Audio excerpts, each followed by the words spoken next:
Do you guys want to know why I do not have a car payment? Well, it's very simple. Because if you have a car payment, you are not able to do this. And by this, it means deposit money into the bank. That's the most important thing. Well, most of you might think, well, what do you mean I can't put money in the bank? That's not exactly what I'm talking about. I'm talking about the fact that every single dollar that you make, well, if you're not very smart, it all goes toward paying for stuff that you don't really need. Like, so many people will go and they'll be like, I want this car, I want this, I want that. And then they'll finance it, they'll lease it. Well, again, some people do that for, their own specific reasons, for tax purposes, business purposes. But majority of people, they just get stuff just for the hell of it. And then they can't afford it. Why? Because everything they make goes toward paying for that thing that they don't actually need, like a car. And yeah, there we go, C63 AMG. Very fast. That's the thing. I got this car more than 8 years ago. December 15th, 2017. Like, it has been a very, very long time. And I paid off the car much faster than the 60 months, 5 years that I had it financed for. I got it for $40-something thousand, and I paid it off like fast, like as much as I could, just pay extra, so that I didn't have to pay the interest and the monthly payment every single month, because it wasn't a lot. It was $699.92, almost $700. Just call it $700 even. And imagine that, back in 2017, $700 was a lot. And now it's even more. Imagine a $700 car payment every single month. It's insane. It doesn't make sense. And the average car payment in Canada is what? Between $500 to like $1,000? That is crazy. You are buying a depreciating asset and paying for it just because you wanted to.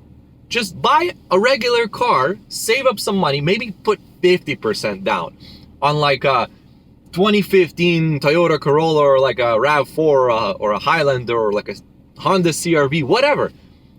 And then if you do have to have a monthly payment, at least you'll pay like $100 a month. It'll be like buying a phone, which is at least more reasonable for most people. But that's the thing. Everybody loves to stretch themselves financially, and then, oh, I can't afford it. And then when the car breaks or when something happens, that's it. You're screwed.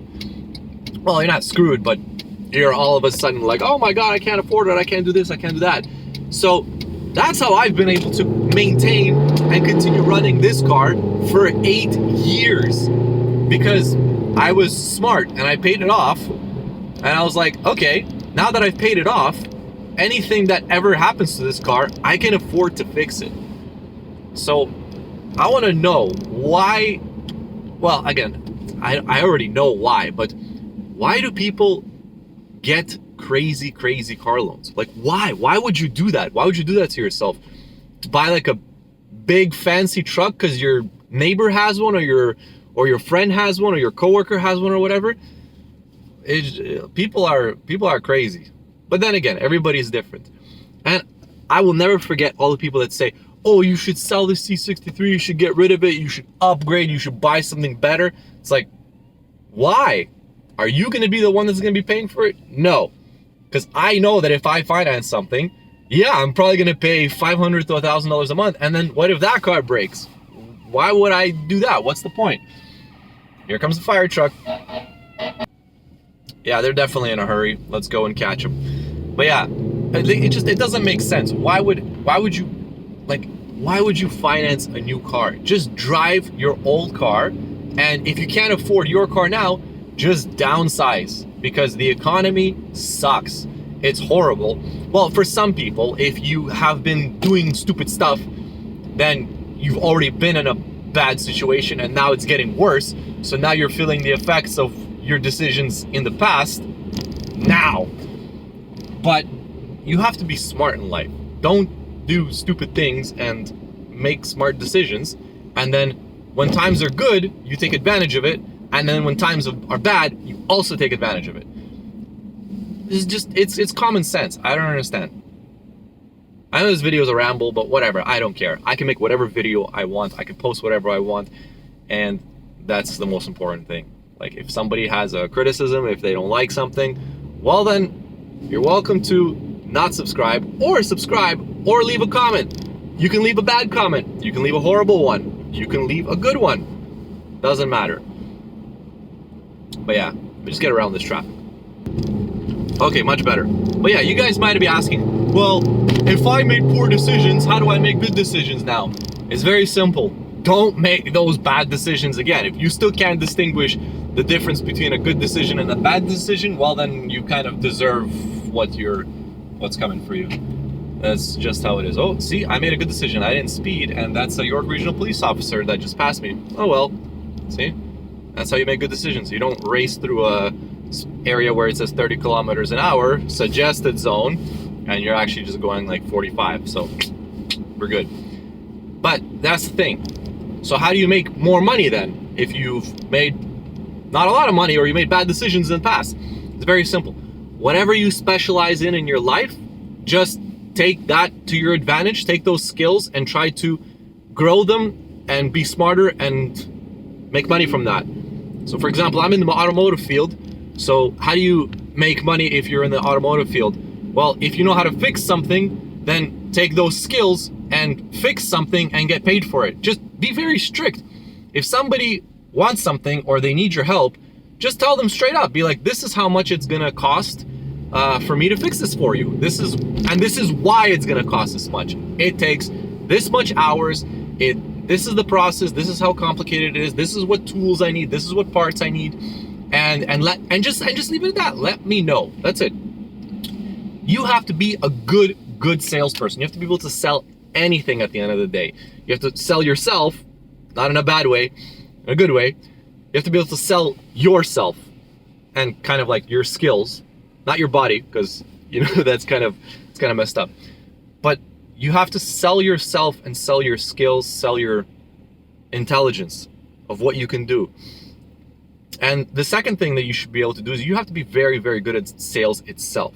So how did I keep pushing myself to make as much money as possible? It's very simple. Whatever that can be sold, I would be able to sell it. So for example, if I see something that is priced very, very low right now, because we are in a massive, massive recession, whatever anybody can call it. Everybody says, oh, we're not in a recession, blah, blah, blah, GDP is still positive. Yeah, well, GDP per capita is not. So the average person is in a recession. The whole economy isn't, but the average person is. So a lot of people are struggling right now, and you have to kind of take advantage of that You have to take advantage of when economy is good and when economy is bad. And when people are struggling, they kind of make really bad decisions sometimes, especially when they say, oh, I need to get rid of this, I'm desperate, blah, blah, I'm willing to sell it for a low price. And that's all you do, is you buy something that is of value to you for a low price that you know that you can, for example, fix or take and sell to somebody else who needs it for a higher price. Just be your own arbitrage. It's kind of simple, but a lot of people don't understand the psychology behind it. They're just like, oh, well, yeah, no shit, I have to buy low and sell high. Yeah, duh, but why and how? That's the question you have to ask yourself and understand first the concept behind it before you can even get into it. So I feel like a lot of people don't get that, and that's why they sit at home and they all struggle. Oh, I don't know how to make money. I don't know how to do this. I don't know how to do that. Yeah, well, you don't know because you don't understand. Before you do something, you have to understand how to do it. So I really recommend everybody, don't get into bad car loans. Don't get into huge debt. And if you do, and you are smart enough to get out of it, leverage your skills, leverage your sales ability, and make as much as possible. There are tons of opportunities out there. I'll tell you guys stories of plenty of opportunities that I've had, and I actually took advantage of them, and now I am kind of slowly but surely making really good money, and that's it. That's all you have to do. So yeah, I'll see you guys in the next video. We are probably gonna be ordering that screen. I also got some spark plugs for the car from Mercedes-Benz because this car is almost at 200,000 kilometers. It's really, really getting there. So I think it's time to replace the spark plugs in the car. So we're gonna have a little bit of fun with that. We're gonna replace them. All right, y'all. See you guys in the next video. Peace.